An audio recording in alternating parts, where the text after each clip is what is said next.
Welcome to Horror Year, where every story is a journey into the unknown. If you're brave enough to face your darkest fears and uncover the most chilling tales, you've come to the right place. So, dim the lights, turn up the volume, and subscribe to Horror Year. Your journey into terror begins now. In the quietest corners of our world, reality and the supernatural sometimes brush against each other, leaving a lasting mark on those who witness the impossible. What if one morning, you awoke not just to another day, but to an encounter with something beyond your understanding, something that shouldn't be there? This is the true story of such an encounter, a moment when the familiar became terrifyingly strange. What genuine horror story has shivered you all your life up to this point? This narrative is real. We were attending my cousin's wedding and stayed in this opulent hotel. I had been 12. I thought my sister was waking me up until I felt a hard shove. It was roughly 7:30 in the morning. I felt the scent of hairspray hitting me as I woke up half asleep. I heard loud, rushed footsteps, the sound of someone taking a shower, and repeated spritzes of the hairspray can. I went over to the dresser and took out a skirt and a blouse. One of my doors was being knocked on as I was dressing. I opened the door after putting on my top completely. Nobody was present. Though I was half sleeping, I knew it was all in my head and I was freaking out. I got out of the bedroom. As I walked by the restroom, I heard the shower stop off and then the sound of my father's footsteps. There was another bathroom at the end of the hall.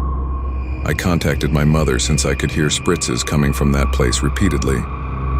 "Hey Mom, Dad's in the other bathroom and I need to urinate." "Alrighty," was my mother's voice I heard. Although alrighty was not something she had ever said, it was unmistakably her voice. I gave an eye roll and turned to leave. I thought I should wake my grandfather because I could hear him snoring loudly from the room he shared with my parents. Why hadn't my folks awakened him up, I pondered. I was afraid to find the room was empty when I opened the door. Why hadn't my folks awakened him up, I pondered. I was afraid to find the room was empty when I opened the door. The sounds and the hairspray odor abruptly stopped. My housemates, Dad, Mom, Granddad, and Clarissa, were already eating breakfast when I ran downstairs. It had already gotten close to 10 when I looked at my watch. Mom just looked at me. "What?" I asked myself. And then my sister exclaimed, "What the heck?" I questioned them about the issue. "You literally just went to the bathroom," my sister remarked, pointing to the restroom by the tiny kitchen area. I moved to that location and put my ear to the door. Indeed, there was a person present, cleaning their hands. Shaking my head, I counted my fingers, 10 of them. I was awake and not dreaming.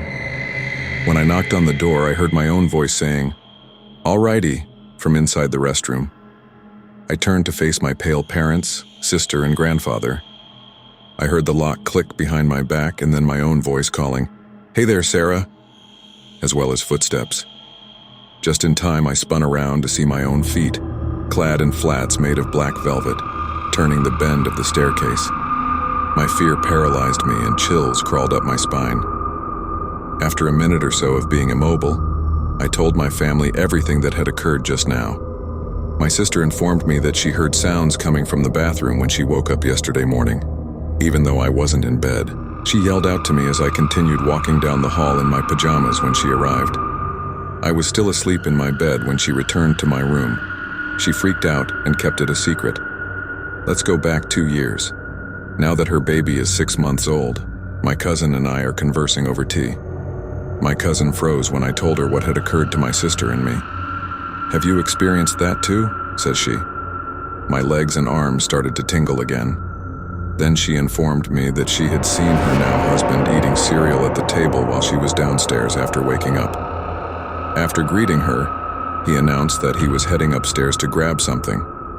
It required some time from him. She eventually started to get worried and went to see how he was doing. Still wearing his pajamas, he was fast asleep. Some mysteries are never meant to be understood, only experienced. They haunt our memories, echoing in our thoughts long after the moment has passed. Even years later, the feeling of unease lingers, a reminder that sometimes The most terrifying things are the ones that defy explanation. We move on, but the shadows of the past remain, just beyond the light, waiting for the next time reality falters.